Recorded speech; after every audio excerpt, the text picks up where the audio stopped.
It's the Mixed Martial Arts Hour with Ariel Helwani.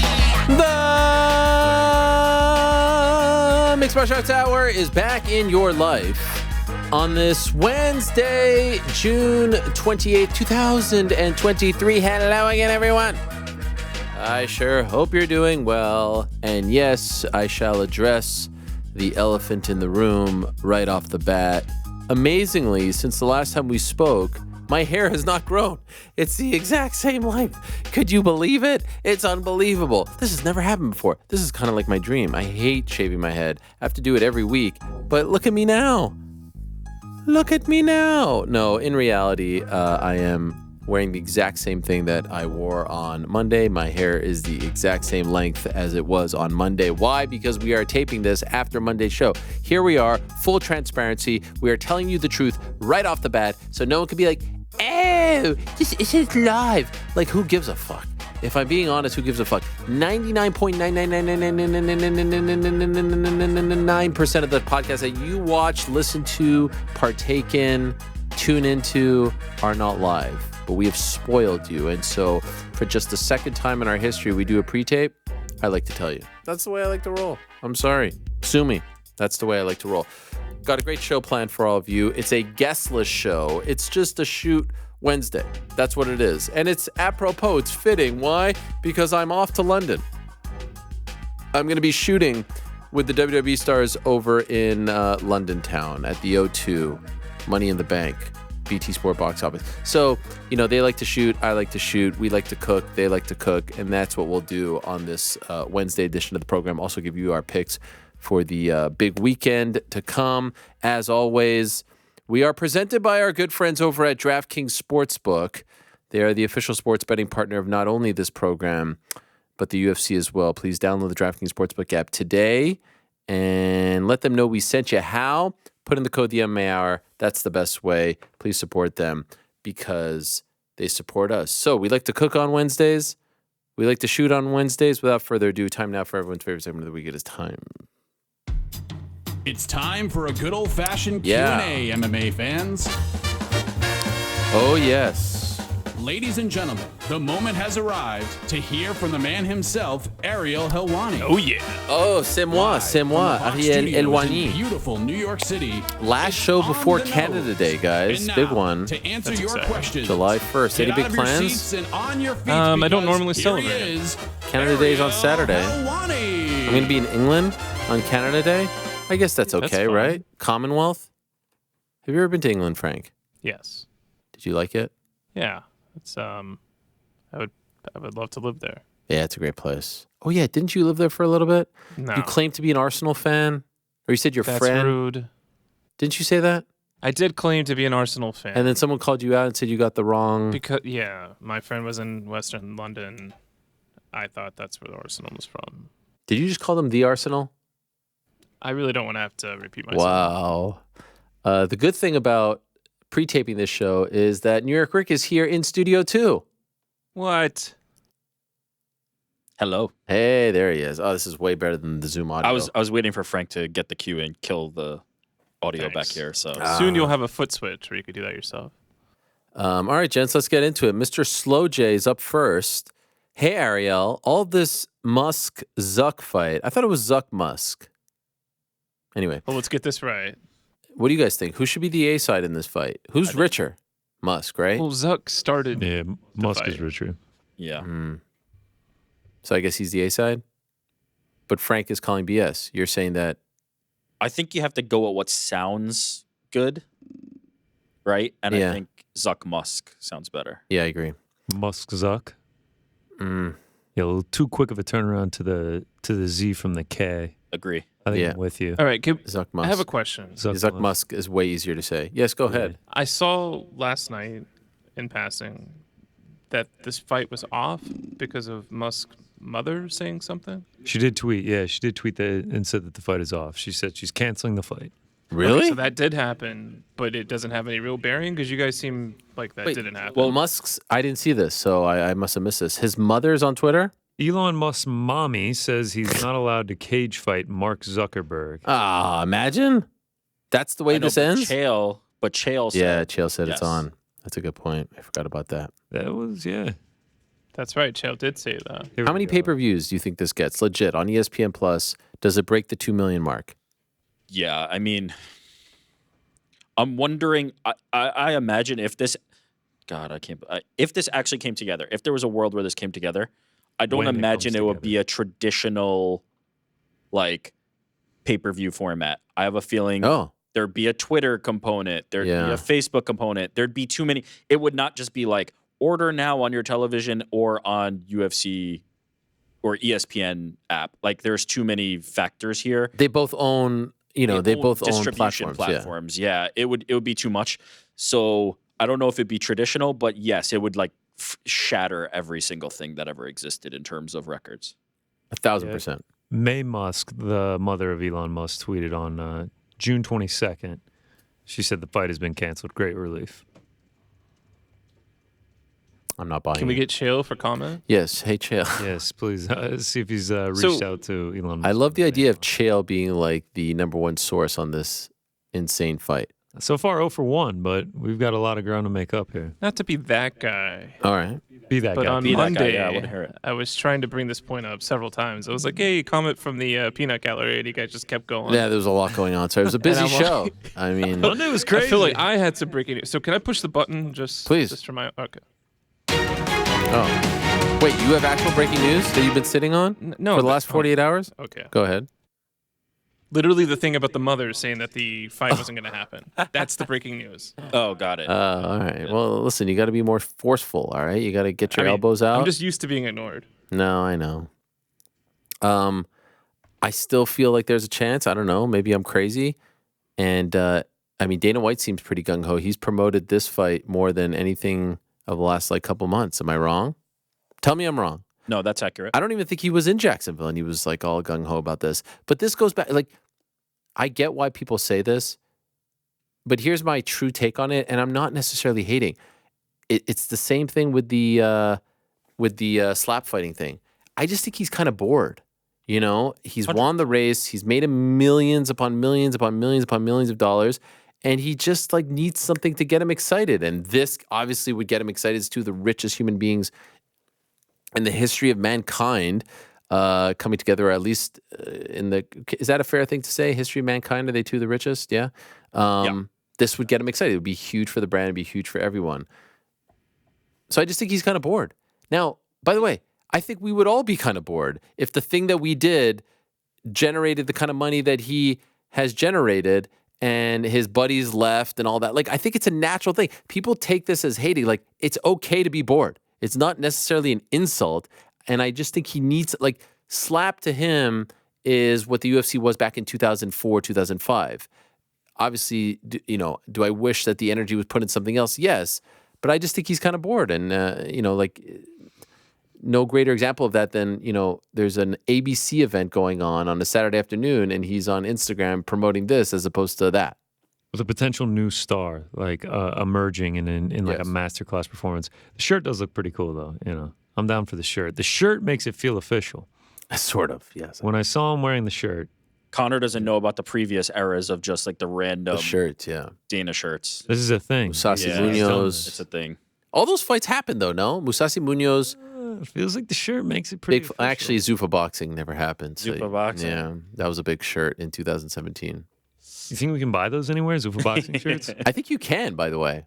I would buy one. But- You could definitely get on that Redbubble site for like $6.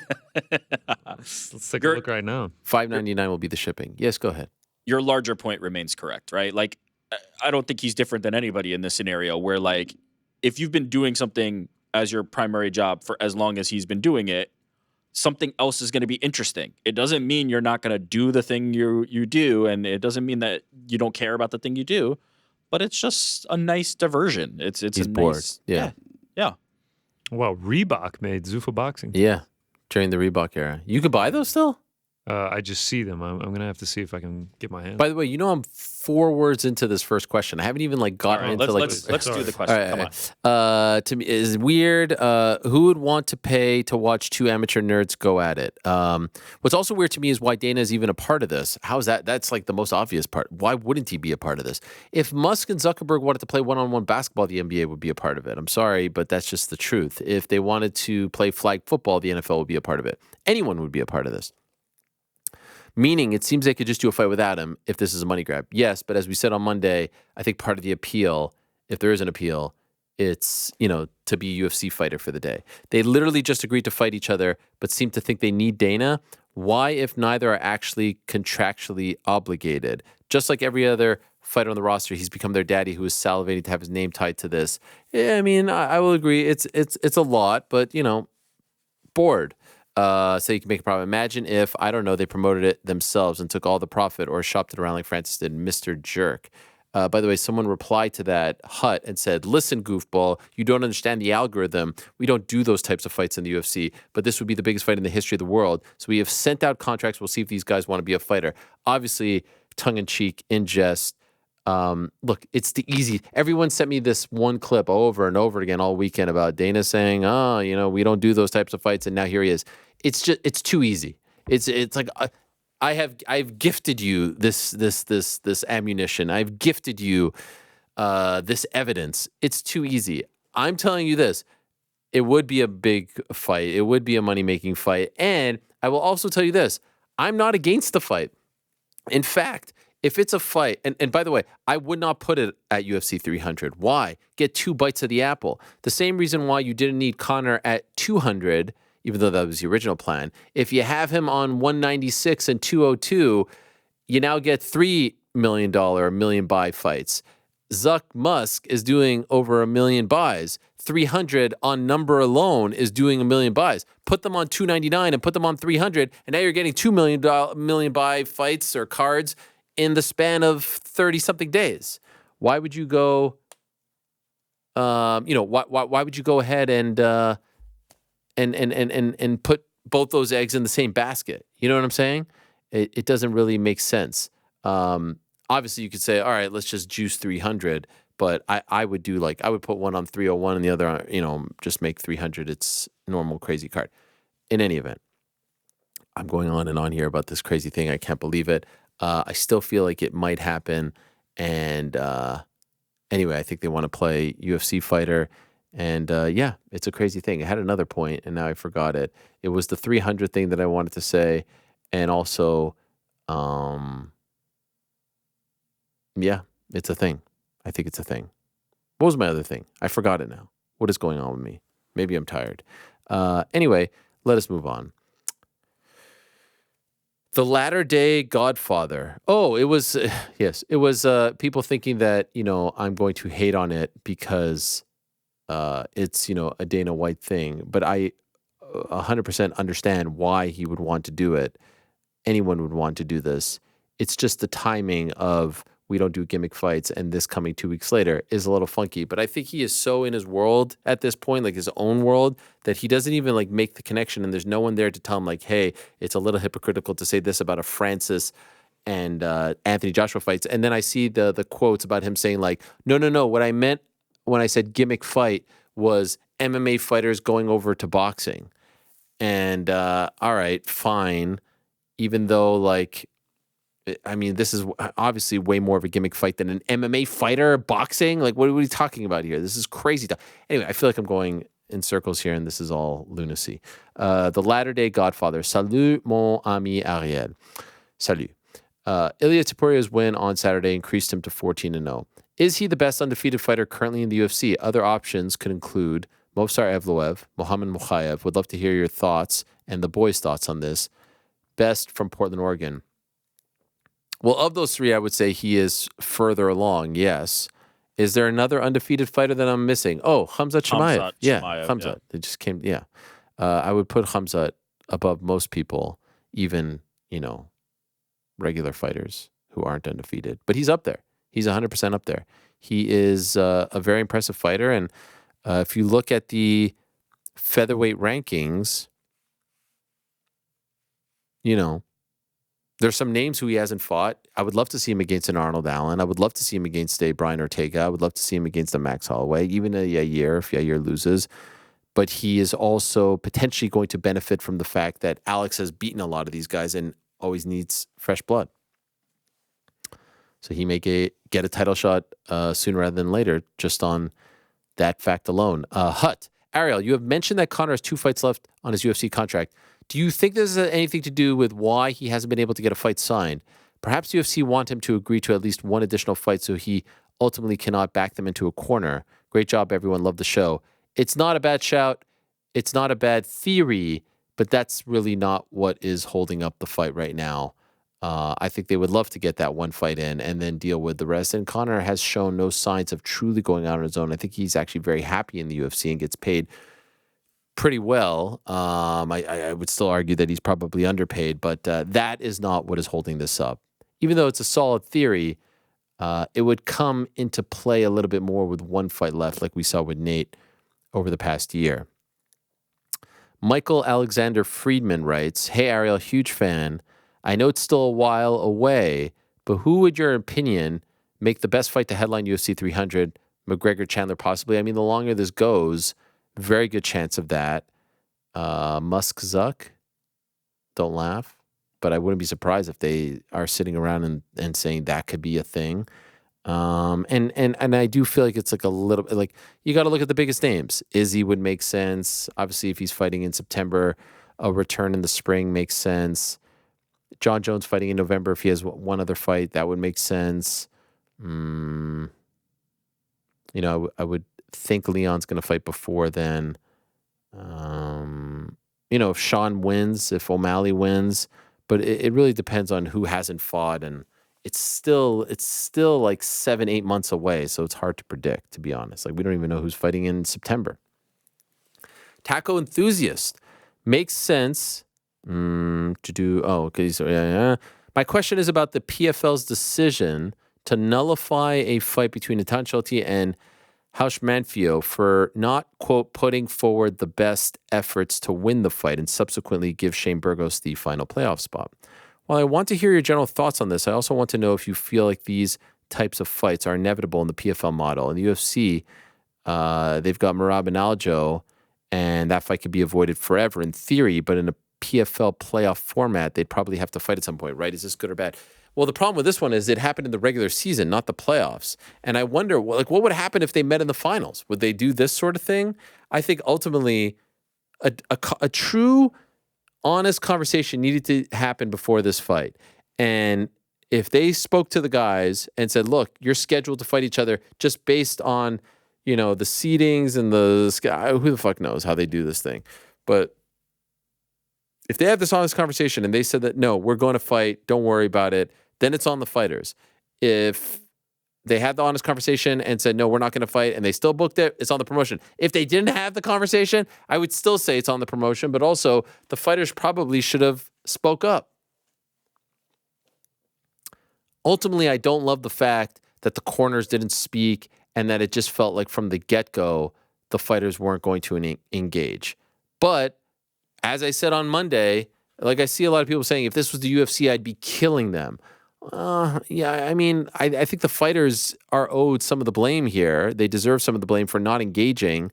I do think the promotion deserves some of the blame as well for the decision. Ultimately, Natan won. I think he should proceed. If they determine that he did not throw the fight, that there was no fight fixing going on, and by virtue of the fact that they paid them, you know, their full purse, it seems like they're determining that. And by virtue of the fact that the Georgia Commission felt the same and did not impose any sanctions, Natan should move on. This should be a learning lesson for them, just like all the failed drug tests were. And they should figure this out for next season. And maybe you don't put two friends in the same, you know, or training partners in the same division, bracket, whatever you want to call it, and move on. But to rob Natan of that doesn't sit very well. And then on top of it, it's Shane Burgos, who I like and of course admire, and he has nothing to do with all this. He's just a byproduct of the situation. But it just so happens to be the guy that they invested all this money in and is being promoted up the wazoo. Like, it doesn't feel right. It does not feel right. one thing I'd love to see the PFL do in the future, I feel like they need to start booking their cards based on who's on. Like, there's too much uniformity in the PFL right now. Everyone looks the same. Everyone and it's like every 3 or so months we see the same guys come back, or is it 2 months? And on top of that, it's in these like very neutral venues. When do they ever have like even that PFL Europe card felt a lot more hype because at least some of them were fighting close to home. OAM and Sada Busai and these guys like have no connection to Atlanta. And so while you may get a great venue, deal and ultimately maybe save some money by doing it at this overtime elite gym, which is obviously a great venue and concept and all that, there's no pop, there's no excitement in the air. And so I would love if, Shane Burgos's fight is in New York and not just, everything feels so neutral. You guys get what I'm saying? Like there's no like hometown flair. There's no buzz. It all just kind of feels here at like a 6. And there's never that big crowd pop. So no one feels like they come across as a superstar because who cares in Atlanta about these fights and fighters? Yeah, definitely. I think the closest is like when they did London last year and Loughnane was in the co-main. Yes. Do you see how different that felt? Yeah. But I think that's some of this is by design, right? Like the meritocracy of it, their sell is we're not putting our hands on this, right? They're saying it's tournament, it's meritocracy. These things happen that we're not controlling the way the other promotions do. So that's a double-edged sword, right? That's where it benefits you because you can say, look, you have to earn it, and then you get $1 million, and that's it, and we're not involved. But it also hurts you in scenarios like this where like you can't kind of influence.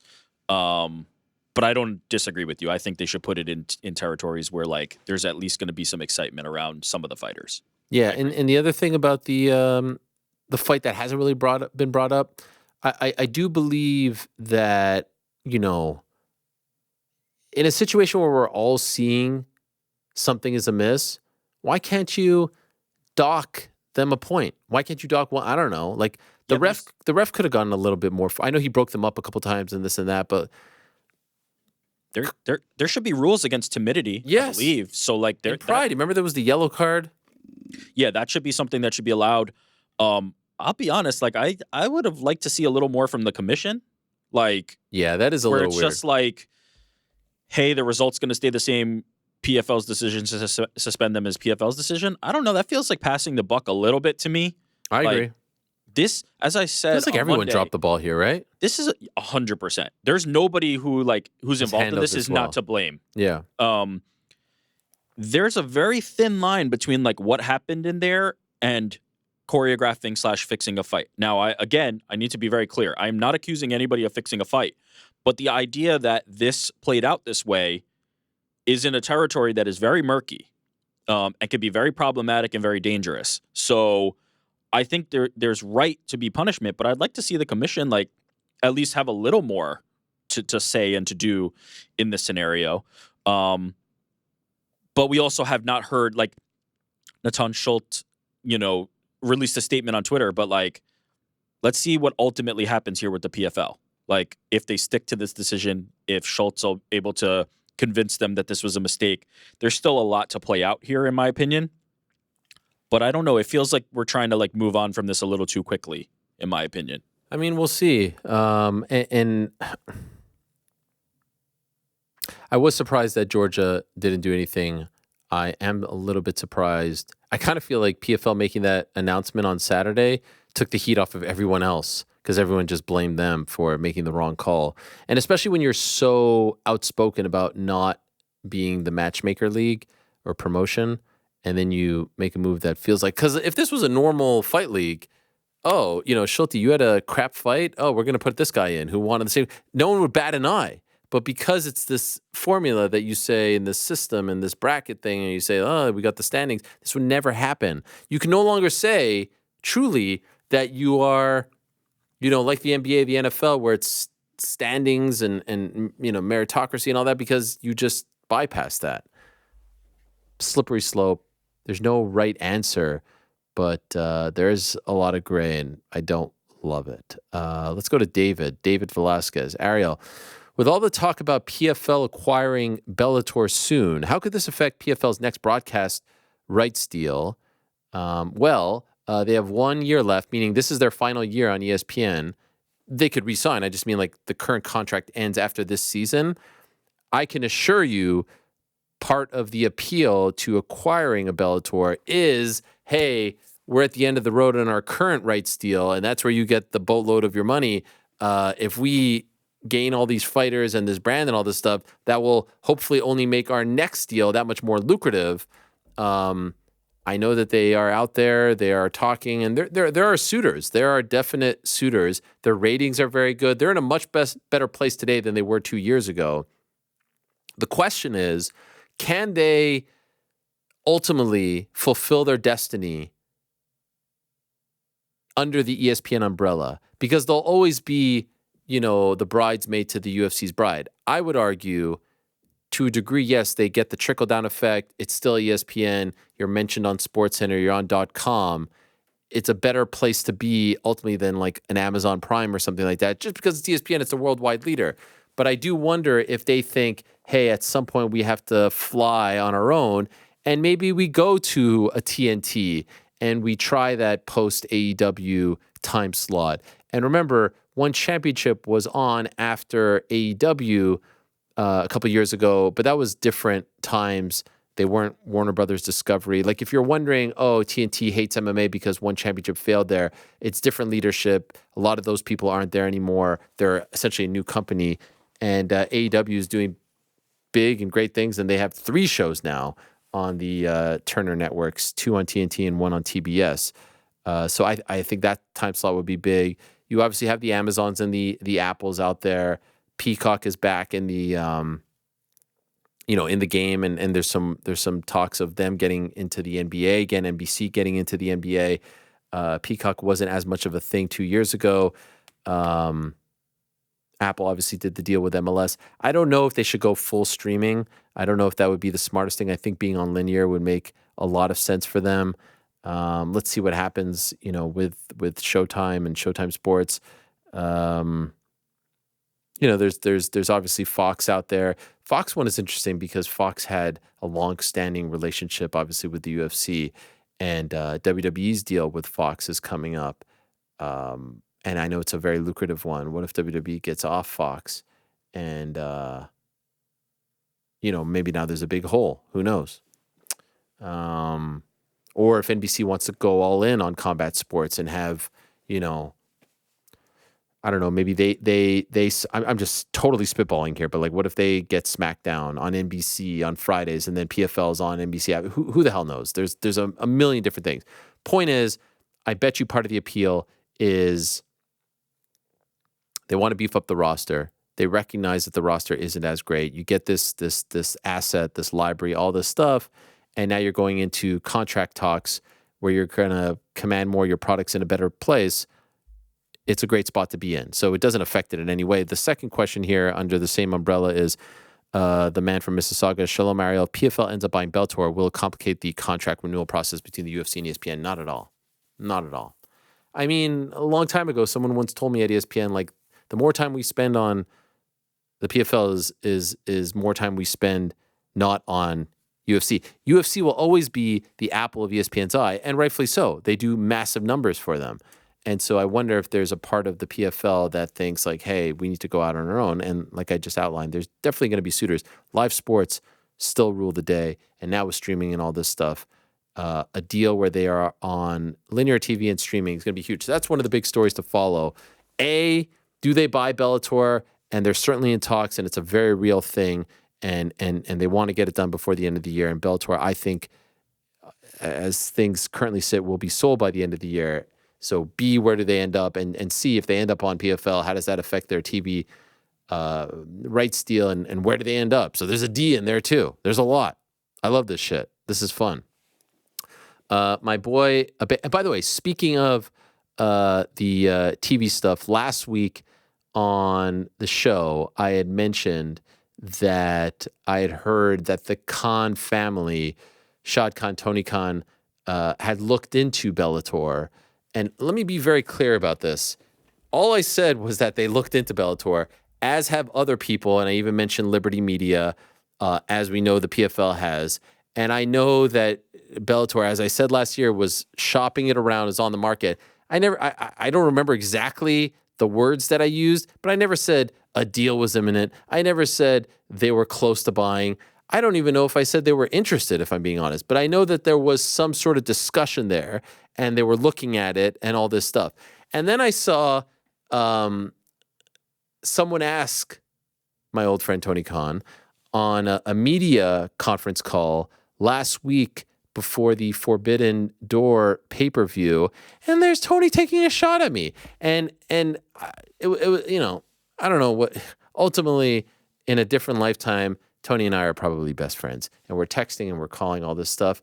But I found his comment to be very, very telling. And so for the jabroni marks out there that eat this all up, allow me to tell you what he really said. First, in case you missed it, here's what Tony said. And please note the unnecessary insults that he throws my way, which I found to be very rude and a little uncalled for. Here's what Tony K said about me last week on the conference call. I honestly have never had any talks, and my father has never had any talks about buying Bellator, so I was surprised to see that. Was that something...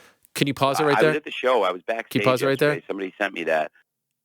You notice how he says that at the beginning? I or my father haven't had any talks. Now, it's very interesting when you specify that.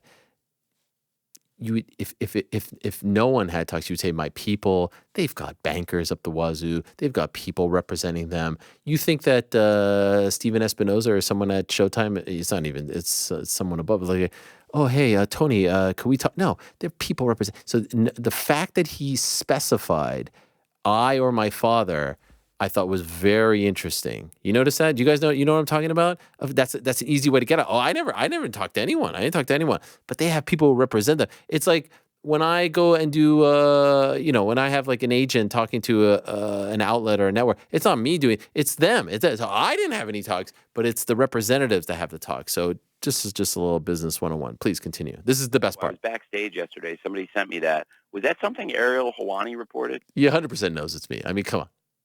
The silence, awkward. This is best. I'm asking. I don't know. Yeah, I know. I was he was muted. waiting for this. Yes, that was correct. You're correct. This is the best. Okay, well, it would not be the first inaccurate thing Ariel Helwani has reported. Inaccurate, but that's Ariel Helwani for you. That's Ariel Helwani for you. And so let me challenge Tony K with this. Name one, Tony. Name one. Name one inaccurate thing that I've ever reported. As it pertains to AEW, as it pertains to WWE, as it pertains to UFC. Name one. Still batting 1,000, baby. Name fucking one. Not one. You can't produce one. Now, there's a big difference, just so you know out there, between opinion and fact. When I say an opinion, when I state an opinion, that's not fact. That's not a report. So I'd love for him to name one that I've gotten wrong. Just one. Produce one. 16 years in the game, was doing this when you were in your father's nutsack. Name one. Name one. So I don't appreciate that shot, but you could say tit for tat, snowman shot. It's okay. But the thing that I just want you all to know is I or my father. Now, likely at this point, there's nothing. I've heard nothing. I was just letting you guys know that I've been on the story. That's the ultimate, moral of this whole shebang. PFL are in the driver's seat right now, and, let's see how it all pans out. But I'm telling you, at one time, there was that talk. And the only reason I brought it up was because when I heard about it, I was like, that would be interesting. Bellator, AEW, UFC, WWE. That's it. Does anyone know if it was Ariel Helwani? Come on, Tony. Not nice. Not nice. Here I am trying to extend an olive branch. Forbidden Door was great. Collision has been great. The product is in a great place. No need for the shots. Am I wrong, guys? Was that not below the belt? I think you've been very fair. I think I've been very fair. Listen, as the preeminent wrestling journalist, Thank you. Thank you for saying what I won't say. Give you the due credit. Listen, I got your back anytime. Show the receipts. Let's see the wrong Name report. One. Name one. But until then, not necessary for the shots. The silence was my favorite part. That was great. Because no one wanted to say anything? I'm asking. I don't. I'm asking. I don't. And then I think later on he was like, "Is Scott Coker still the guy?" I'm like, "Come on, Tony, you're not fooling anyone. You're on the internet all day long." And again, like I don't want to come off like I'm in a beef with Tony, but it's like, just felt like, now you're trying to take shots at my credibility, bro. I thought we went over this in February. 10-7? No? Me and Ilya are going to tag team. We should be the 10-7 club. How about that? Anyway, just one. Just name one. Lifetime batting average, 1,000. Shout out. Abe, simple one today. Put yourself in position of WWE creative. Who wins men Money in the Bank, and how do you book their cash in? Feel free to predict the women's match too. My heart is going with an LA Knight to win. Seems like he's on fire. But you know what? I'm not going to go LA Knight. I think he deserves a big push, but I worry they'll go with Logan Paul and that he cashes in on Rollins. I feel like Logan Paul is going to win it. I mean, he's going to be Logan Paul with Prime England, going to be hype. A Butch home win would be huge too. Don't see that happening, but I can't see it. Also, will you and the Parlay pals / boys be doing picks like you did for the Royal Rumble? Much love, your boy. It's not a bad shout, by the way. Are there any odds for Money in the Bank? I have no idea.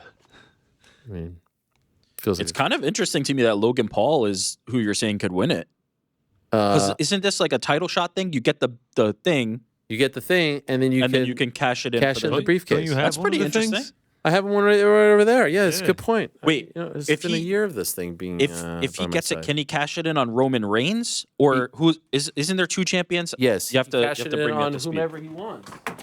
Here we go. Money in the Bank Take odds. off my microphone. Yes, I sure did. Yeah, here it is. Here's the old Money in the Bank. Shot on me. Money, Nice. money, money, Love it. money. I would love to have some AEW merch here too, but you know. We'll see. Yeah. Got odds here. Oh, you do? Got odds. Nice. Yeah. LA Knight favorite -200. Logan Paul second favorite +115. I feel like we got to back Damian Logan. Priest +150. I think it's up The to people them, are too. saying value on Butch. I think his mic is off. His mute button's not working right. For fuck's sake. What just happened? You all right Hold there, on a champ? second. My microphone is on the it's pretty fritz. fucked up. Yeah, just to say the least. Excuse my language there. What did you get? What odds did you get there? Who, me? Yeah. Did you hear any of? Did you hear any of that? rundown? I thought you meant like which odds do I see? I heard LA Knight and I heard Logan and then I heard something about Butch and then you died off. Yeah, the People's Champ Butch. Nah, that's A little bit. Why of is he value, the plus People's Champ? I don't even know who he's that from. is. He's from England. Pete Dunne. Oh, okay. Or yeah, Little he's from that area. Oh, I've heard the name Pete Dunne. His nickname is Butch? Yeah, they rebranded him. Stupid. Okay, got it. Little Santos Escobar plus No. plus 2,000. Logan, baby. Let's get on the Logan train. I mean, do we do? Cody Rhodes -700 versus Dominic Mysterio. Yeah, that's a no-brainer. What about the Cody's women's? What man. about the women's Money in the Bank? Trish? Sky -500. Oh, Io Sky. Yeah. Big star. Trish is actually the longest odds Yeah. plus 2,000. Yeah, that makes sense. Who else? Roman Reigns and Solo Sikoa. Sikoa. Yeah, it's going the up against Bloodline the Civil War, Usos. bro. Oh, Yes. wow. I didn't know that. Yes. -120 each way. The bloodline is broken up. Evenly Oh my lined. God! Wait, you haven't seen the Bloodline breaking up? I didn't know. You didn't see what happened with Jimmy? Haven't watched since Royal Rumble. Since Royal Haven't. Rumble, you didn't watch Mania? Oh yeah, I Since forgot Mania. Mania happened. All right, Since Mania. I have not watched since Mania. Oh, a lot has happened. What happened at Mania? Roman B. Oh Cody. yes, Roman B. yes, Cody, yeah. yes, Ugh. yes. Yes. It was Great big. times, But great no, the times. Bloodline is no more. They turned on him. It's done. Oh, my God. Yikes. Yes. But Solo Wait, so- is the brother of the Usos. And now he's still with Roman. Who is -120 each way. who is the other champion besides Roman? Seth Rollins. Seth so Logan Rollins. versus Seth, Seth they had minus their 2,000 against Finn Balor. Yes, the pride of Logan, baby. Bray. I'm on the Logan train. I All right, think Logan Logan's- plus 115. Should we do a pool again? What do you mean? Like just pick entrance? Wait, Yeah. how many people are in this thing? 6.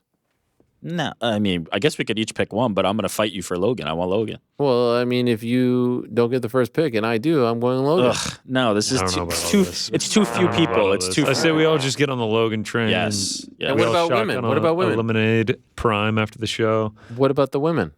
I don't know. Sky's -500 feels like that's kind of written in the stars. Yeah, that's very steep odds. Yeah, she must be. Who's who's second? second? Yeah, who's second?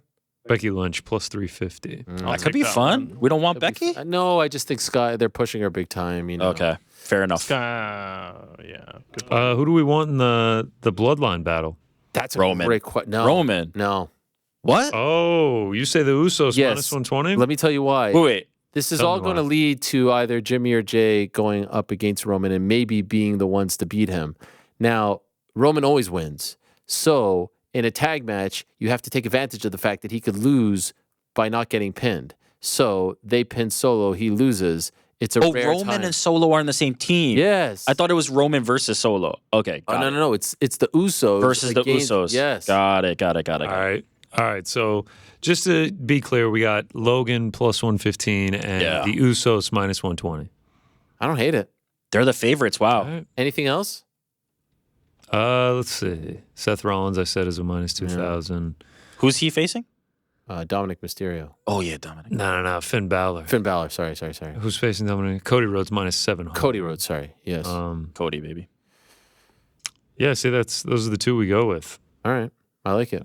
Yeah, I might actually take those just for the hell of it. To the moon. To the moon. What's up? Logan's It's a got it. ladder match, I'm confident. So it's the match where they have to climb up to grab the briefcase, and then whoever wins the briefcase can cash it in at any point. We all remember last Money in the Bank, Liv Morgan got the briefcase and then cashed it in that night and beat Ronda Rousey to become course. champion. Yes, it's all coming back to me. I remember when Rollins Rollins cashed it in at WrestleMania. DC went crazy. DC went crazy. Yes, of course. Yeah. It's a fun little stipulation. It's always a big event, and they're back in England for a pay-per-view, so that's a big deal. And it involves Last a event ladder. on BT Sport. What happens after? In case you haven't heard, it is being rebranded to TNT Sports. Oh, I see. So last event, I got it. BT Sport is going to cease to exist. Mm-hmm. Does TNT carry over that deal? Yeah, it's just a new got it. network. That's what I wasn't sure. I didn't realize. Going back to the WBD angle, but this is WWE's last year with BT/TNT, so that's going to be interesting. See, that's what I wasn't sure. I wasn't sure if that was what you were saying. Actually, Got the it. day that it turns into TNT Sports is the day of UFC London. I think they did that on purpose. As like a big rebranding day, you know? That's nice. Yeah. Good synergy there. Smart. More wrestling talk. Hi, Ariel. It's your best friend. What are your thoughts on the fake leak of Tony Khan buying Bellator? Fake leak? What the fuck? Ain't no fake here. Again, I just said one of many looking. I didn't say close. I didn't say imminent. I didn't say they're buying. But there was some... Look, another thing about this, I do believe that my understanding is that like PFL was one of the first to say, hey, Bellator, you know, are you for sale? And then I do believe that they shortly thereafter like went on the market.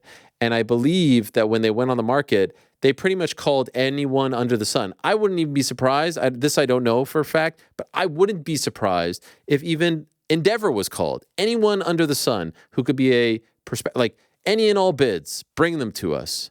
And so that's part of the process here. And so one of them that, you know, there was some, let's just like look into this. Was them. That's it. That's all. All right. Chill out, everyone. No need for the insults. Nothing fake going on. Kobe. Hello, Ariel. With no show on Monday last week, I was watching back some old clips and came across the face-to-face sit-down you mediated between Danny Sabatello and Rafion Stotts, as well as the Woodley and Jake Paul sit-down. And it got me thinking, if you could host a face-to-face between any historic MMA rivalry before they fought, who do you think would have been the most entertaining and intense back and forth? While not the one that would come to mind right away, I would love to see you hold a face-to-face between GSP and BJ. Great one, but not mine. Not my top choice. For their second fight, 100%. Primetime was pretty good when things got a little personal. Anyways, as always, thanks for the many hours of entertainment. Really helps the week fly by. Much love. First one that came to mind was Nate Connor. Second one that came to mind was Jones DC. Those were all great. I mean, those would be perfect. TJ Dominic Faber.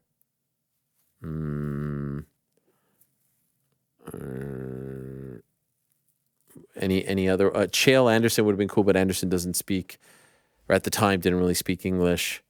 Khabib Conor would have been way too personal and way too toxic, but in a perfect world, maybe. Heavyweight, no. Light heavyweight is definitely Jones, DC. Middleweight, nothing comes. I mean, anything with Izzy would be great, but he hasn't really had that perfect foil that could go back and forth, at least not in English. Robert's just way too nice. Woodley Usman, not bad, but I wouldn't put it up there. 55. I mean, Connor Eddie would have been fun, obviously, too. Connor Aldo, but again, Aldo. 135, I mentioned a couple. So, yeah, those come to mind. Am I missing any, Mr. New York Rick? For sure, for me, it would have been Jones, DC, and Habib Connor. What about, like, Colby Jorge? Like, that's got some heat. 100%, but I just feel like it came too late in the game, in the process. Yeah. But you hit the top ones for sure. Our old friend TST chimes in. Troy Farkas. Check out his Substack blog, Writes Troy Farkas. Is that the name of the blog? That's what it says here. Anyway, hello, Ariel. How do you determine when is the right time to make an ask to get a fighter on the show? For example, Corey Sandhagen's fight was announced 2 weeks ago, so you could have gotten him just after the fight was announced, or you could try to get him in the week or two leading up to the fight. What goes into that decision? That's a great question, and the type of question that a great producer like Troy would ask. Here's my ideal scenario. I love to get a fighter on the week or the week after, depending on the timing of, after the fight is announced. So, for example, if, let's say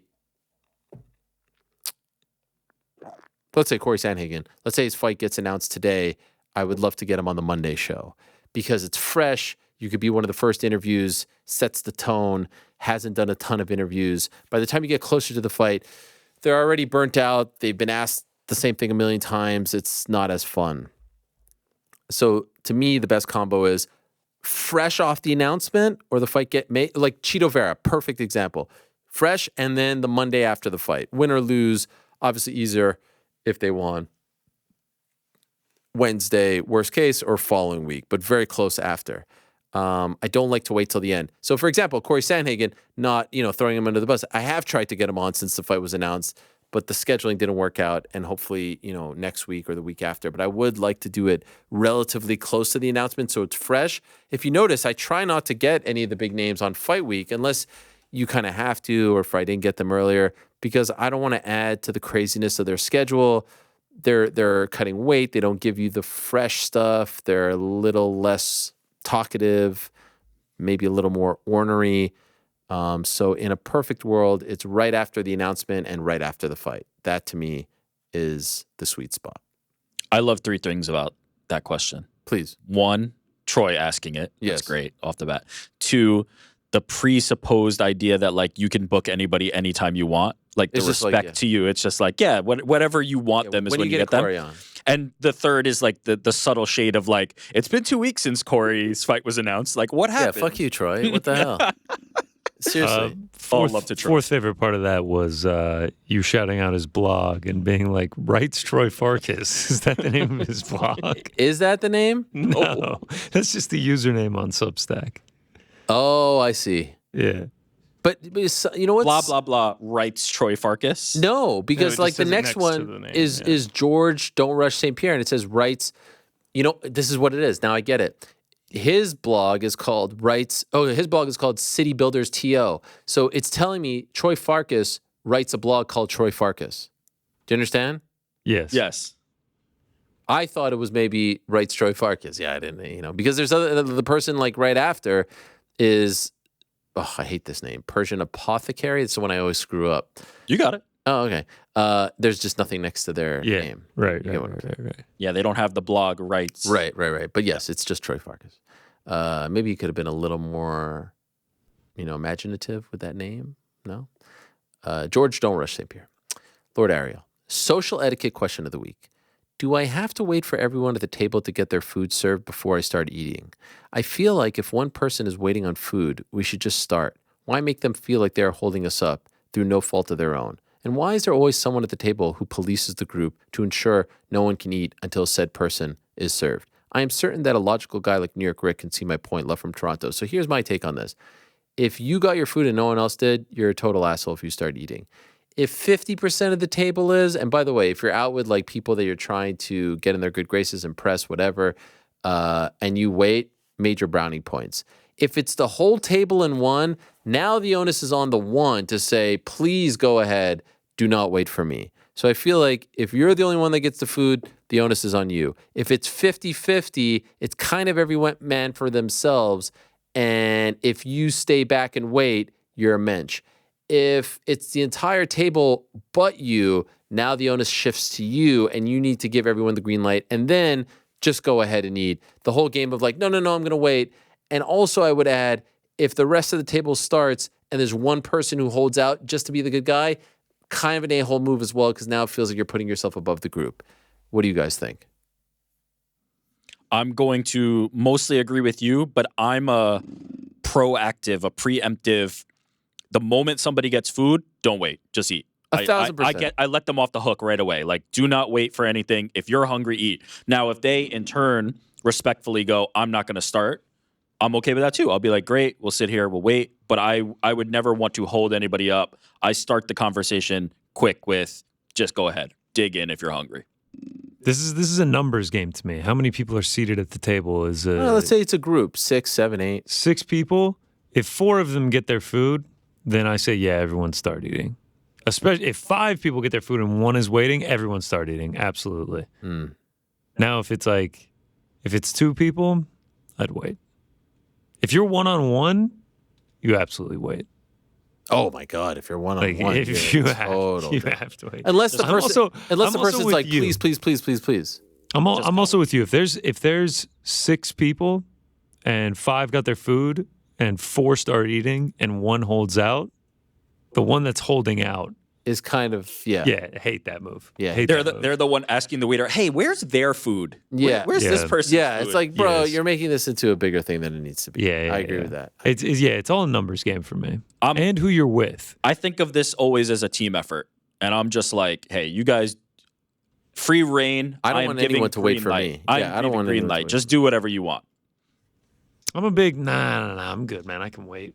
Put the hand up over the seat next to you. It is tough, though. Is it not tough? Wait. Is it not tough when you're just staring at it? Yeah, let's hear it from all Frankie. depends. I have a friend that's Vietnamese, and he says that you're not allowed to start eating until the eldest starts eating. Sure, that's very in the traditional Asian culture. I love But that. he has said that while they've been all together, and the eldest knows that they have this power, they try to make speeches, they try to reflect on things, and everybody's sitting there starving, like just waiting for them to take one bite so they can all start eating. It's an abuse of power sometimes. It is abusive. I mean, you gotta flex. That is abusive. What if you are on a date and the person starts eating? If you're on a date, yes. you can't. You can't. It's you done? have to wait. You have to wait till they get there. But is it over? Is there no coming back? From my point of view, if I'm on a date with a woman and I got my food first, I would never even consider starting to eat. What if she brings it and she just starts housing it? Yes. You don't have your food yet. Is she it just done? starts housing It's not gonna. No, it's not done for me. But I would be like, I would take a mental note of that. Wow. I would take an absolute mental note for sure. I wouldn't care at all. I'd just be like, all right. No mention? Like, you got to say something. Like, hey, I'm really hungry. I'm sorry. You okay Are we with going this? Dutch or No Dutch. I mean, how long are we really gonna wait for the food? Like, it's normally just a matter of minutes. Yeah, I mean, but maybe they ordered wrong.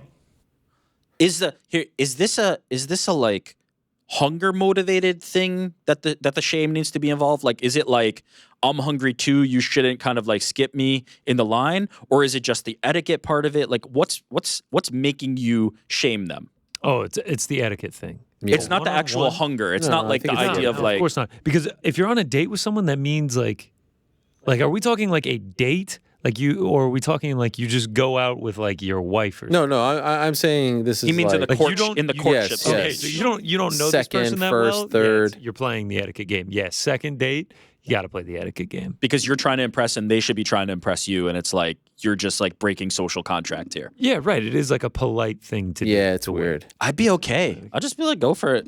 I'm not saying it would be. Hey, over. what's I'm going not on with the saying it's a microphone deal breaker. situation? What is that don't know what noise? that sound is. What is happening? It sounds like It's like a door stopper. yeah, Someone's flicking the door stopper. It's like Oh, I didn't hear it. Someone's wire.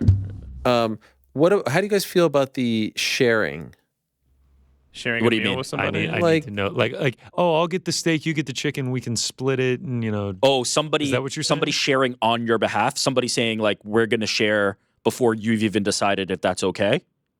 Okay, there's multiple layers to this, but yeah. Please break it down Okay. layer by layer, please. one thing. So actually, my wife likes to do this. Like, hey, let's share. That's fine.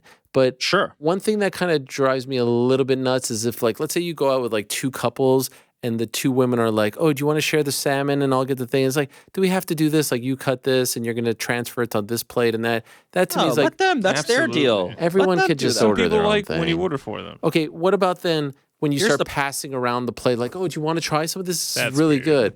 That's Unless annoying, it's right? like an appetizer on A like little- one side of a table. Oh no, an appetizer, that's free game. Everyone can share that. Agreed. I'm with you. Like, I need to know the person. I need to be incredibly close with them Wow. to be like I'm gonna split. I'll order this, you order that, and we'll go splitsies on it. I've forgotten a very important piece of info, which is that I eat a lot of family style stuff. So I'm used to that type of thing, whereas not everybody is, right? Like, So you're talking family style where a bunch of dishes are brought and everyone accepts that. I'm completely cool with that. I eat a lot like that. No, but that's not. No, that's I know. different. I know you're not. I But think I'm I know saying what you're I'm saying, Ariel. conditioned to that. I'm all share. Share is good. I'm good with all of that. By the way, I think this is really just this is all just communication. What's so funny? I'm just thinking of times where I have denied people when they're like, So- do you want to share this? And I'm just like, Have nah, you I'm just ever? gonna get my No. own That's thing. what I was gonna say. I tell my wife all the time. She's like, "Hey, do you want to share?" And I'd be like, "Nope, order your own." Yes. I'll just tell her. Yes. Yeah. No. I often Yeah. say no. How do you feel about the people that ask to taste yours? So we all three do that. By the way, Yeah. if someone says to you, oh, that looks great, can I try it? I have to be incredibly close with you. Uh-huh. If I'm on a date's different. If I'm with just like an acquaintance and they ask that, I would be like, sure, yeah, man. I've go asked ahead. that. How do I'm you also you'll feel? say often yes. that. You'll say yes, but you'll judge. I will You're often like looking at them. offer it, hoping they say no. Why would you offer it? Just to be nice, because I can Oh, see them never eyeing did. it. No, I And never- Oh, and you want to to try some of squash this? any of them Please say asking no. at the Please say no. last And then it's super weird when they say yes, and you're like, oh fuck. I'm trying to think back of meals I've had with you now. If you've offered, No. I Have gotta, you ever ordered No, wrong? I'm not gonna and offer you're it to trying you. to give it to somebody else. ordering wrong is Where a you're like, oh man, you want some of this? Because I sure as hell don't. It's the implication. now. Do you guys by the ever? way, okay, sorry to jump in. You have ahead, to make yeah, the offer early on. You can't offer it 3/4 into the of freaking course steak not. and be So- like, "Oh, do you want My to try wife this?" does this. Oh, she that's- offers early on, and I had to ask why she does it, and she's like, because she wants to be committed to the rest of her meal. She doesn't want that's someone right. sniping in at like 3 bites till it's done. That's right. Now Yeah. showing an interest. It's like you have the first bite, or you have nothing. There's a good game window. planning. fair. There's a window on the That's share. good game planning for me. There's a window on that share for sure. You ever get any guilt when you order something and it's spectacular and the person you're with orders something subpar? Nope. Order one for yourself if you're that jealous. Oh man. To a Go get degree, one. depends on who it is. Like if it's my wife, then obviously I'm gonna, feel bad. And No, share. that's the least one you should feel bad Right. for. If it's one of you guys, then I'm like, yeah, tough luck. Go fucking order your own. Oh, that's the exact opposite. If Really? it's my wife, hey, here's our money. Go buy one. I don't. Yeah, but you have to wait now 25 minutes for it to come. I don't want to wait. Now Buy we're one. talking about waiting on food. When I was in Europe last summer, I had one of the greatest meals of my life, and my girlfriend with me had like a subpar experience. It was And what'd you do? I just housed the whole thing. Yeah. Wow. Very dressed. I mean, I gave her a bite, but I mean, A It bite? was so good, I didn't want to give anything more. You know. Wow. It was very. Now the question is, did contrasting she ask? experiences. Because if she asks and you say no, and now you're No, I didn't. No, I didn't stiff arm her. No, I think she Okay. could see how much I That's was enjoying perfectly it. fine. That's I perfect. mean, it was, yeah. Like I'm talking like top 5 meal of my entire wow. life, and hers was just like What was it? dinner. It was a curry shrimp. Interesting. Like- Top Oh, five. Oh, Top 5. Better than I- the paella on Sunday. I had to get a picture with the chef after. 5 times. Better you than have the a sandwich t-shirt shop of the chef? before UFC Newark?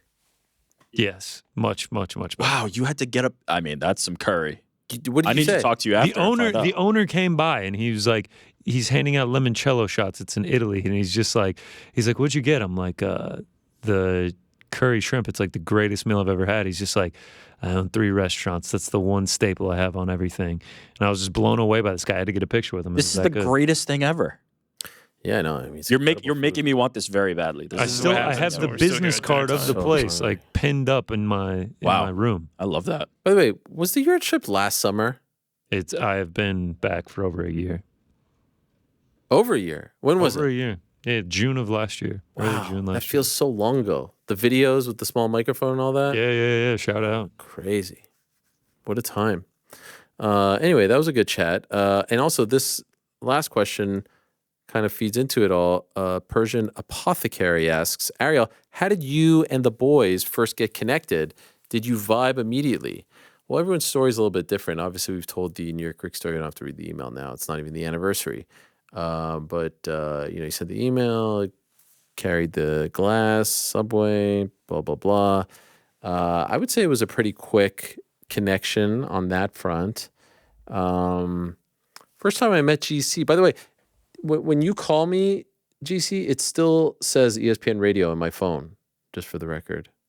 I don't know how you feel about that. Nice. We first met when you were just like, I think, a game night producer trying to book me on one of those crappy shows overnight, right? Yeah. Game night. Who would have This is the thought? crappy show you're referring to. Yes. No, but like just one of those, like it's mid-July pandemic and you're like, hey man, you got 15 minutes for us right after the UFC main event to come on to talk to our host in Wisconsin who knows nothing about the UFC. And we just need you to write the questions for us real quick. That's how those interviews would go. I would make questions like fairly deep into the main card, and they'd be like, "We can't ask that." Like, any good questions about Conor McGregor? Like, that's all they would want to ask. But yes, I very much remember those texts. We have available time slots at 11:15, 11:30. Thank you so much. This is great. But then, as far as the show is concerned, when we were looking for the new producer, we went through I think about this often. Some of those, final candidates. Wow. And none of them felt right. And then thankfully, actually, Troy Farkas. TST, shout out. Yeah, he was the one. Right, Troy Farkas. Yeah, he was the one that recommended Mr. GC. And I was like, oh, yes, I know him. This would be great. And it all kind of happened from there. And Frank, I just met on the first day, right? You were just here. I was just here. You were just here. You were more of an arranged marriage. Thanks. First time I ever went on the air, as soon as I get off, Frank's just like, yeah, man, if you could not hit the desk, that'd be great. Wow. Not like, hey, man, you did great. No, I used to say great segment, man, and all this. Do you remember what that in a while, man? I must be lacking. I've gotten used to him. Do you remember, GC, what your first on-air appearance was about? Hey, this is Connor. He's the new producer. Introduce yourself. Hey, how's it going? All right, we'll get some picks from you on Wednesday. How's that sound? Was that what it was? Yeah. Did we do the picks right away off the bat? Very first week. It was UFC 266, Volk versus Ortega. Really? Yeah, that was the first picks we ever did. September of 2021. Wow, you started that late into the process? Because we started in early August. Well, you were away and if you remember, no, I wasn't away. I got the phone call about the job. No, I know, but I didn't July. realize that there were no events before that.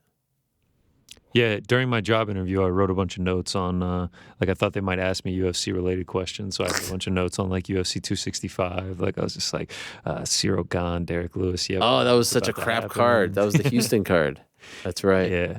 I think the part of the question about the vibe was the real question. Yeah, what is I don't know when that started. Does anyone So have... you didn't vibe with any of us? No, I mean, I kind of feel like it happened off the bat, no? Yeah. No, I mean, am I wrong? Do you guys have a better answer? I feel like the vibes have always been good. Yeah. What do you want me to say? The vibes have been immaculate. Honestly, if you really want to go to the first time we ever met, the vibes have always been great because you would book your show on ESPN Radio, which is something that took a huge load off of my plate. That's right. I was like, let's go. I got Helwani today. He books the show. Oh, my God. Speaking of which, do you mind taking that off my plate? That would be great. That's the second time you've asked that today. Yeah. That is true. That goes way back. Those were the days. And then I had to learn about booking people during the Hard Out segment. That was a really tough lesson to learn when I had Steve-O going on. And I'm not sure if it was you. I don't think it was you. But whoever the producer was, just cut him off because we had to get to the fucking endless commercials on ESPN. You had no choice. I know. He just kept going. And then it just stopped. I was like, that's it? It's over? The commercial fires, whether you like it or not. I know, but someone should have told me, hey, maybe don't book Steve-O for the 7-minute block. Yeah, maybe don't do that next time, man. ESPN Radio softball team doing well. The Hard Outs. Funny that you mentioned that. That's their name? Yeah. That's amazing. Golly. The Hard Out is going to be the death of radio. I think the death of radio has already come. All right, that's a little inside baseball. Thank you very much, everyone, for the questions. Thanks to moderator Lewis, as always, for the moderation. We appreciate it very, very much. Let's get some picks going here. Where's my DraftKings read? Well, I don't really have to read much except for the disclaimer, but I do want to let you know that today's program is brought to you by our good friends over at DraftKings Sportsbook. And of course, the UFC is back this weekend, as they always are. There's really just that UFC event, to be honest, this weekend that's really of note. What else? Dalton Smith, Sam Maxwell. Weird. When you go on July 1st on Pro Boxing Odds, it says Conor McGregor, Floyd Mayweather. Is that happening this weekend? Is Conor McGregor fighting Floyd Mayweather? Oh, Jared Anderson is fighting. He's a big-time boxing prospect from America. So there's a little something for everyone here.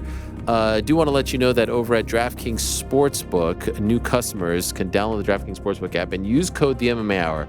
All you have to do is bet just $5 to score $150 in bonus bets instantly. That's code the MMA Hour. Only at DraftKings Sportsbook. Who's the favorite in the Sean Strickland Magomedov fight? Sean Strickland. Sean Strickland. Slamming him? I guess we'll find out real soon, right? We will. Kevin Lee favorite? Kevin Lee underdog. Wow. Renat Fakhretdinov. Wow. Come a long way with the names too. I mean, I had to school Rick on the ways of Renat. For real. Natan Schulte or Natan Schulte? Schulte. It's Schulte. That's what they say on the broadcast. Nathan Schulte. Anyway, if you have a gambling problem, call 1-800-GAMBLER. In Massachusetts, call 800-327-5050 or visit gamblinghelplinema.org. In New York, call 877-8-HOPE-NY or text HOPE-NY 467-369. In Kansas, call 1-800-522-4700. On behalf of Boot Hill Casino and Resorts in West Virginia, gambling problem, call 1-800-GAMBLER. Visit www.100gambler.net. All games regulated by the West Virginia Lottery. Please play responsibly in partnership with Hollywood Casino. At Charlestown Races in Connecticut, help is available for problem gambling. Call 888-789-7777 or visit ccpg.org. 21 or older, most eligible states from age varies by jurisdiction. See DraftKings.com/sportsbook for details. State-specific responsible gambling resources. Bonus bets expire 7 days after issuance. 1 boost per eligible game. Opt-in required. Max bet $50. 10+ leg required for 100% boost. Eligibility, wagering, and deposit restrictions apply. Terms at sportsbook.draftkings.com/terms. Yeah. All right, let's go. What do we got? The Parlay Pals are on a winning streak. Parlay boys. Sorry. How many in a row? 2 in a row. Two strong ones. I think if we get a dub this week, we will be back in the green. Don't speak so soon. We'll only be 6 away from getting to Ariel's coveted 500. Yeah. All right, let's do it. All right, let's randomize this bad boy.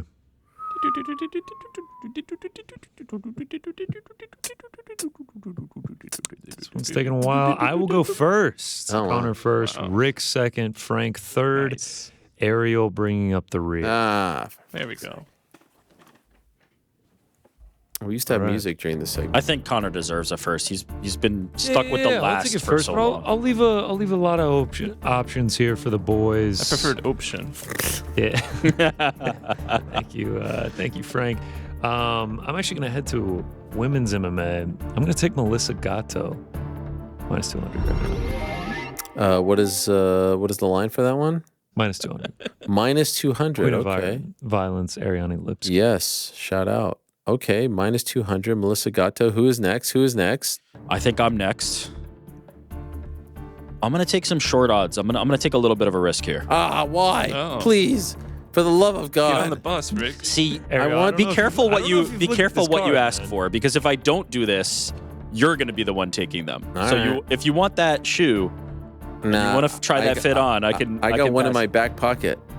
Oh man, I bet it's a sneaky one. It is sneaky. I bet we'll never guess. I'm gonna take Alexander Romanov. Alexander Romanov, give me the odds here. He is minus 140. Minus 135. Minus- By the way, someone tweeted me that it was very cringe that I always get the lines wrong. I'm looking at The wrong book. Yeah. yeah. All right. Yeah. You should definitely bail on Best Fight Odds. FightOdds.io is the spot. And sportsbook.draftkings.com works even better. That is always up to date. Cringe, though. I don't know if that's the right word. Yeah, that's a little harsh. I mean, for I that. feel like people will call anything Everything's cringe these days. Like Did he call it sus? sometimes it just I doesn't. love that word. It just doesn't work. Also, gaslighting. I feel like people are using that. There's no such thing as gaslighting. Yeah, everyone's gaslighting. Are you I guys don't know gaslighting about- right now, Frank? Woke. Say it People again. misuse woke. Yeah. I mean, they're trendy No terms. All right. Eh, What else we got? Who's next? Frank, you're up, man. Yeah. Lots to choose from. Can only Not choose really. one.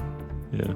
Gonna go with the Call Me Ismail Bonfim from Moby Dick. Minus 315.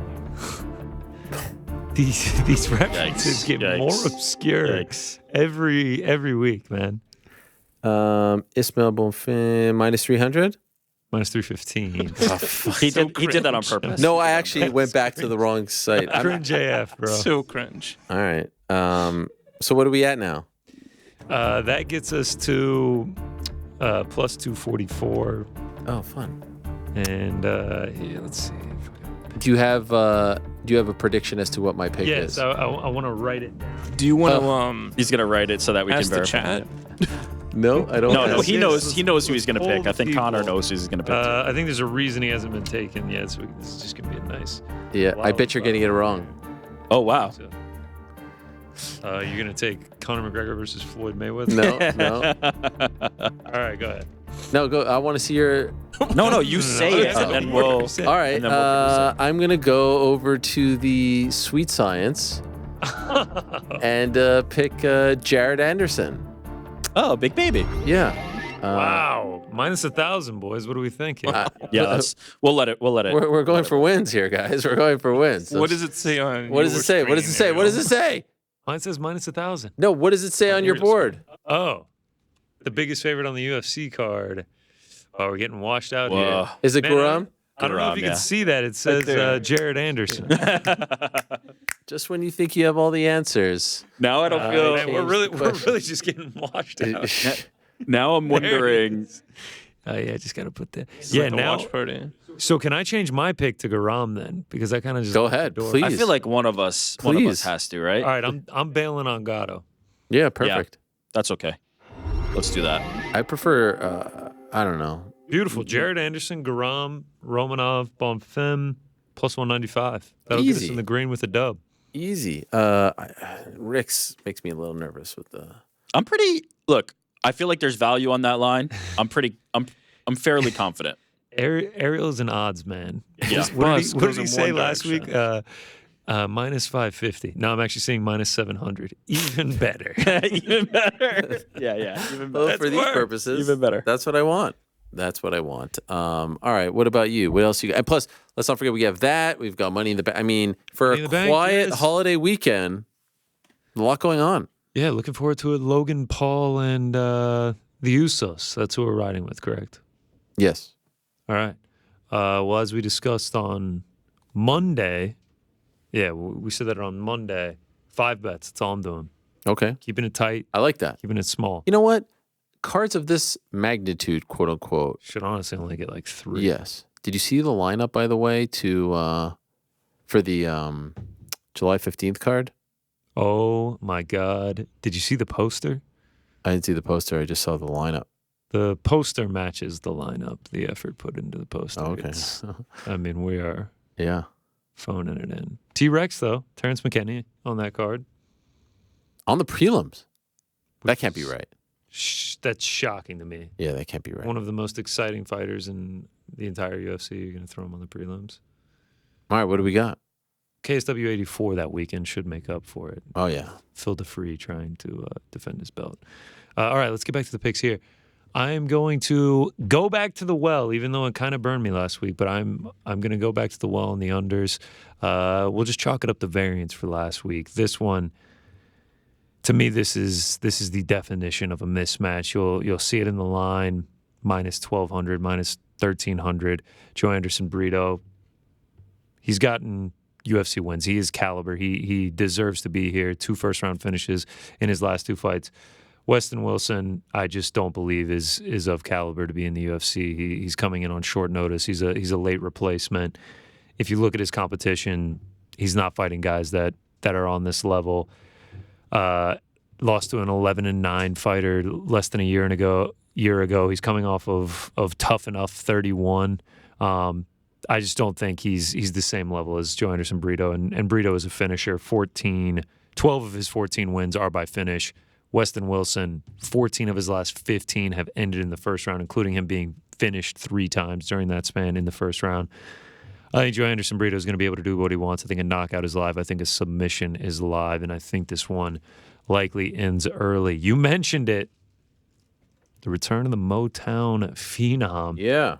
I'm going to take a little shot on him. I'm going to take a flyer at dog odds. I mean, Renat is a beast. And if he gets the grappling going, he is relentless. And he will smother Kevin Lee. I mean, last time out against Brian Battle, he had like 14 minutes of control time throughout the fight. He can smother people with his wrestling. But Kevin Lee has good grappling. And if he's, he's not going to be his prime Kevin Lee self, but if he still has remnants of the old Kevin Lee, I think this is a decent matchup for him. Like, it's obviously the level of competition between these two guys favors Kevin Lee heavily. He has fought the best of the best, incredibly athletic. I think he'll have a big striking advantage. So if he can keep this standing and not get smothered with the wrestling, I think he's a live dog. And if it does go to the ground, like, he does have submissions as well. I don't know. Could be disrespect or it could be a properly lined fight, but I am going to take the dog shot on Kevin Lee. One other under here. Tough fight for him to come back to. I'm surprised they booked him against that. That's exactly what Rick was saying. It is a tough fight for him to come back. Just doesn't have a big name. Like, I don't know. Does not have a big name, and there's a world where he ends up getting grinded on for 15 minutes. This is the way you're reintroducing him? It seems a little bit. And it's kind of like, could be a dud. Or he comes back and he gets an impressive win over a 20-1 fighter. The return of Bruno Ferreira, we last saw him on UFC 283 against Gregory Rodriguez, got the first-round knockout. And that's kind of what he does for his whole career. He is 10-0, 8 of those coming in the first round, all 10 of them coming under 1.5. And the man he's facing, huge size disadvantage here. The man he's facing is 6-4. Nursultan Ruziboev. I mean, tough name there. He also is a finisher as well. I mean, he has got 44 professional fights, and only 8 of those have gone to a decision. And I believe he has 11 or 8 consecutive first-round finishes. I think this one's going to be chaotic. I think Ferreira likely is going to knock him out again and chalk up another first-round finish. But I do think these guys are going to get after it, and it's going to end early. Last money line, I just had her in the Parlay Pals. No need to double up. Melissa Gatto, I think she has a lot of advantages throughout this fight. Pretty close in the striking, but I think she'll have an advantage in the grappling. And we saw Melissa Gatto get a finish over Sijara Eubanks 2 fights ago, and we have seen Ariane Lipski finish 3 times in the UFC. So I think a finish is live, but I also think a clear decision win is live for Melissa Gatto as well. And then a parlay, Ishmael Bonfim and Georgia's very own Garam. And those are the 5 bets. I like how you say you're keeping it, light and tight. It still feels like you had a lot. 5 bets. No, I know. Well, the parlay kind of I had feels like 14 last week. 14. Way too many. Absurd. Yeah. Way too many. Absurd. Every week I have too many. Yes. Listen to Frank. Yeah. This guy gets it. Well, you're also, reducing the variance and creating opportunities. And Well, I do all this research. And Who then I was get on- doing that with the It's cable? like, what is going on? It's like on someone's desk. It's the coiled cable of the headphone. And then I get then I get on social, and then I do the podcast. And then, I it's just too keep much. firing. Yeah, on that note, it is too much. it's time to go. Yeah. By the way, I do want to let everyone know that no show on Monday because of July 4th.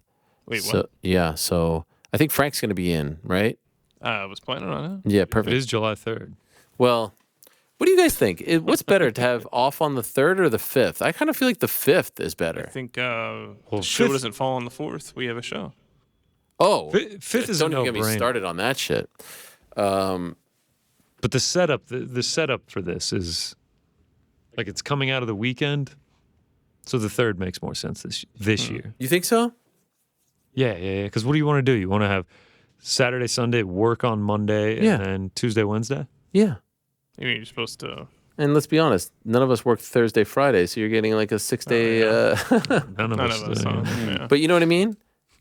Isn't it better to get the day after the Yeah, of 4th as course. opposed to the day before? 100%. So why aren't we off on the Wednesday? This is a Are we breaking some it's a news different here? type of year.